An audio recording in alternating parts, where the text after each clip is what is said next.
Hello everyone and welcome to Tuesday's Slice. I did think about talking to you about Dunstan, early Archbishop and reformer of the monastic movement, but I'm not going to.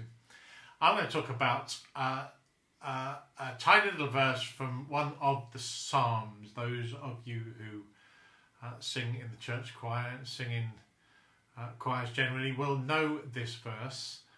It's from the psalm that starts, give thanks to the Lord for his love endures forever. And then there's a little verse later down the psalm. This is the day the Lord has made. We will rejoice and be glad in it. This is the day that the Lord has made. Now, you know that I was brought up in a particular wing of the evangelical church.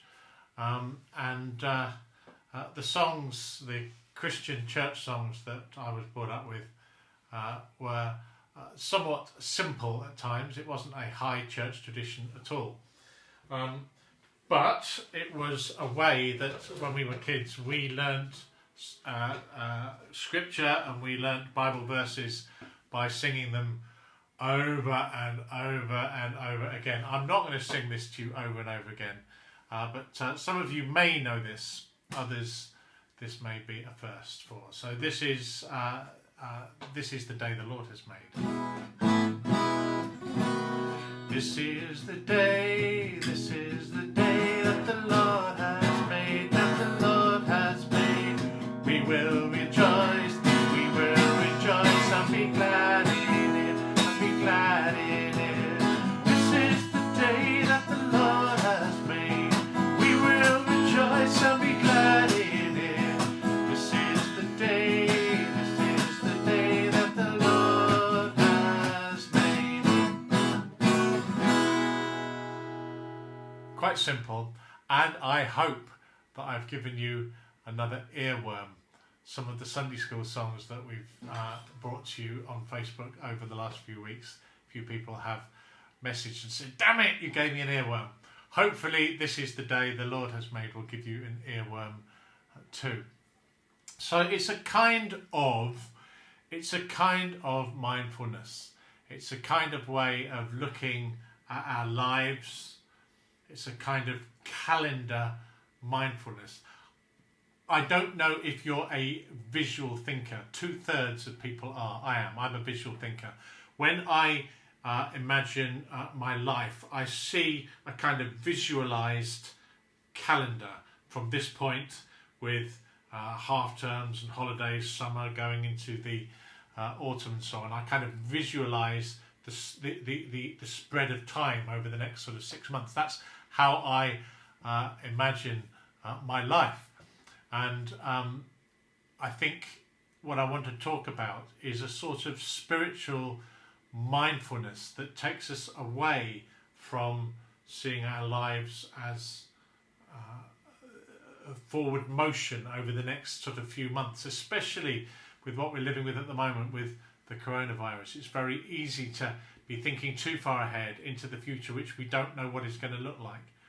And there's this kind of spiritual practice of mindfulness, and the reason it works is because it works for everybody. It's not about taking ourselves out of whatever we're doing. It's not about removing ourselves from the noise, the clutter, the children, the work, the busyness. It's about a spiritual practice within what we're already doing. And so as the psalmist says, this is the day that I have. This is the day that God has made. Today, it's this day. It's today. One day, I will have no days left. One day, I will live my last day. Andy and I have again had her mother on the phone who has made a recovery of sorts from the coronavirus. But she rang us just a couple of hours ago to say goodbye. She wants this to be her last day. She rang to say goodbye in tears, and of course it stirs up our emotions, particularly Andy's as well. One day we will have no days left, but until then, let's live in the day that God gives us. here and now. How do I make the most of this day? Those of you who are irrepressible optimists and extroverts won't find that hard. Those of you who are eternal glass half full people probably get up in the morning, put your slippers on and think, right, what's the day got for me today? Others of us aren't quite that fortunate. I think I mentioned in one of the previous slices that whilst I was training at Sarum College, I spent some time instead of my placement, I spent time in monasteries learning the art of silence, and I'm really glad I did that. I can kind of picture what those places would be like. Some of you would have been to Hillfield Friary, which is the mother house of the Anglican Franciscan movement in this country, just north of Dorchester, on the A37, is it? Something like that, just north of Dorchester. It's beautiful. It's beautiful. You go down a hill, and it's a little kind of settlement. It's a tiny village of itself, and this time of year, the flowers will be up. They tend the land and the gardens beautifully. There will be flowers everywhere. It will be verdantly green. There will be lambs in the field. There'll be hens clucking around the place, and it will all be very beautiful. It'll just be the 7 or 8 friars there, because obviously there'll be no guests there. But you see, at somewhere like Hillfield, it's actually quite easy going somewhere like that and being mindful and giving thanks to God for the day that we have, giving thanks to God for Mother Nature, giving thanks to God for the little lambs and the flowers all around us. It's actually quite easy practicing gratitude and mindfulness in a place like that. What is not so easy is practicing mindfulness when you are, for example, trying to do a jigsaw puzzle with a militant 3-year-old, trying to go for a walk down the river with an annoying dog, other people's children, and thinking, if only I was on my own here, if only I could get some space here. You see, I think mindfulness and gratitude is about finding that space within whatever we've got going on. It's in the busyness of a hectic PCC meeting. It's in the work agenda. It's with fractious neighbours. It's with whoever we're living with, or whether we're on our own. It's in a busy Zoom call. I tell you, these Zoom calls are doing my head in. I don't find them easy with my hearing loss, but it's trying to find a sense of centeredness, a sense of gratitude, a sense of mindfulness within what we do. That's what this is the day the Lord has made, I think, is all about. Jesus talked about not worrying about tomorrow, not worrying about what we're going to eat or drink or wear, not worrying about tomorrow, but being in the present. And I think it's at the heart, I think it's deeply buried at the heart of what Christian discipleship, what it means to be Christian. Not worrying about the future, but digging ourselves in the here and now. I'm not saying we need to plan, and in church life you do need to plan. Of course you do.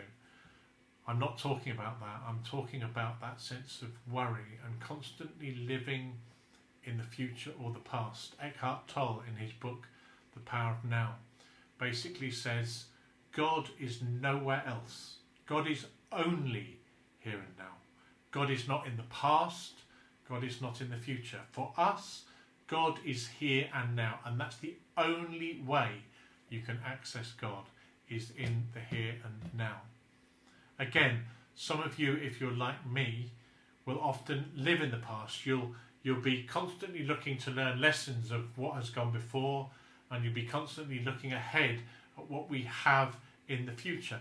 There is a time and a place for doing that. I'm not saying there isn't. But the predominant form of our spirituality is in here and now. It's in the present moment. It's recognizing that we only have the now in which we connect with God. We can learn about church history. We can make future plans about what we want to do in our parish and how we want to serve the area and what we'd like the town to look like and all of that. And that is valid, but that's not spirituality. It's history and it's planning, it's vision. Spirituality, Christian discipleship, is in how we interact with God in the here and the now, this current, present moment. And that's really it. That's all I've got for you today. I'm not going to carry on longer than I need to. You'll be glad to hear. You can get on with your days.